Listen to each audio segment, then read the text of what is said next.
And now diagnosis.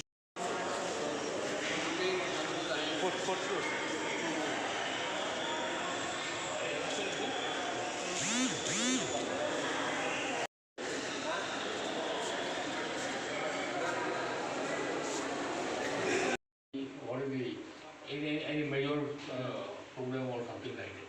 I don't think it's a major problem. Okay. I want to cook food. I can. So, thank you so much. And now diagnosis से मिलने आया था। उनका तबीयत ठीक नहीं है, मैंने मीडिया में सुना था। और कल भी मेरे सीएम पूर्णचंद्र जमातिया, निमेश वर्मा सब आए थे। आज मुझे लगा कि मैं भी आकर उनसे एक बार मिल लूँ। उनका तबीयत ठीक नहीं है, बहुत सीनियर लीडर है, तो अक्रॉस पार्टी लाइंस आकर उनसे एक बार उनका हालचाल पूछने के लिए मैं आया था।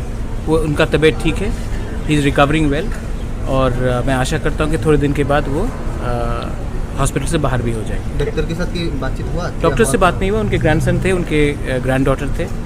I know his grandson for a very long time, मेरा पर्सनल रिलेशनशिप भी है उनके साथ। तो मैंने उनसे बात किया, he is okay, he is a sugar patient also, dehydration था, ठीक हो जाएगा। आई डोंट थिंक दैट हमको कुछ इतना चिंता करने की बात, वो डॉक्टर ही डिसाइड कर सकता है। लेकिन हम चाहते हैं कि कोई भी हो, कहीं से भी हो, बहुत सीनियर लीडर्स हमारे आज मध्य में नहीं है, तो कभी कोई भी सीनियर लीडर को कुछ भी हो तो हमें सॉलिडारिटी दिखाने के लिए आना चाहिए अक्रॉस पॉलिटिकल लाइन्स। अभी स्टेबल है,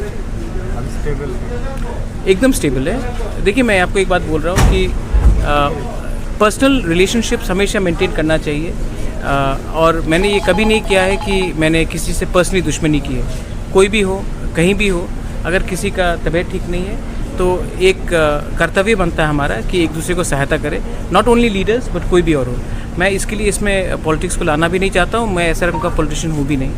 मैं सिर्फ चाहता हूँ कि हमारे जो सीनियर्स हैं उनका भी ख्याल रखा जाए, और उनसे भी हम बहुत चीज़ सीख सकते हैं इसके लिए। नहीं, देखिए, कल का जो मीटिंग था, मैंने बहुत क्लियरली बोल दिया है कि अगर आपको जॉइंट कमेटी करना है फॉर त्रिपुरा लैंड स्टेट और ग्रेटर त्रिपुरा लैंड, पहले IPFT को स्वीकार करना पड़ेगा कि they accept a demand of greater Tripura land. मैं उनका डिमांड को सपोर्ट करता हूँ, उनको भी मेरा डिमांड को ओपनली सपोर्ट करना पड़ेगा। सेकंड चीज़ है, मैंने कहा है कि हमको क्लैरिटी चाहिए कि ये डिमांड जब तक कोई नेशनल पार्टी हमें राइटिंग में ना दे, हम उनके संग अलायंस नहीं करेंगे, क्योंकि हमारा कमिटमेंट हमारे लोगों के साथ है और हम धोखा नहीं देना चाहते हमारे जनजाति लोगों को, त्रिपुरा लोगों को जो अभी गाँव में है, और उनके ऊपर हमारा आशा है। तो मैंने कहा है कि हम कोई भी चीज़ विदाउट राइटिंग में, विदाउट ब्लैक एंड वाइट में हम कॉम्प्रोमाइज़ नहीं करेंगे। 2023 में जो चुनाव होगा, आप अकेले लड़ेगा? अगर कोई ने मेरा बात नहीं माना तो मैं अकेला लड़ूंगा, और अगर जितना होता है लड़ेंगे, 30 सीटें 35 सीटें लड़ेंगे। और मैं बोल रहा हूँ कि मैं कॉम्प्रोमाइज़ पैसे के लिए, पोस्ट के लिए नहीं करूँगा, क्योंकि हमारा पोजीशन बहुत क्लियर है। जो पॉलिटिकल पार्टी हमारे संग आना चाहता है उनको हमें हमारा मुद्दा को एक्सेप्ट करना पड़ेगा और उनके संग अलायंस करना पड़ेगा। एक ह्यूमर उठा, तो तृणमूल का साथ अब एक साथ करेगा? तृणमूल अगर हमें राइटिंग में देता है तो, लेकिन तृणमूल से आज तक मेरा कोई मीटिंग भी नहीं हुआ है, बात भी नहीं हुआ है। जो भी आए हैं, मेरा सुष्मिता के संग व्यक्तिगत तौर में बहुत अच्छा रिलेशनशिप है, लेकिन इसका ये मतलब नहीं है कि मैंने कोई अलायंस के बारे में बात किया है। अगर मेरा जो डिमांड है उसमें अगर आदमी आकर राइटिंग में हमें दे, तभी हम बात करेंगे, वरना सवाल नहीं बनता। I don't want to fool the people of Tripura. मैं त्रिपुरा के लोगों को झूठ बोलकर राजनीति करना नहीं चाहता हूँ। मैं अपने लोगों के लिए एक कॉन्स्टिट्यूशनल सोल्यूशन चाहता हूँ। जो भी हमें कॉन्स्टिट्यूशनल सोल्यूशन देने के लिए बात करेगा, हम बात करेंगे। अगर नहीं करेगा तो हम अलायंस नहीं करेंगे। Thank you.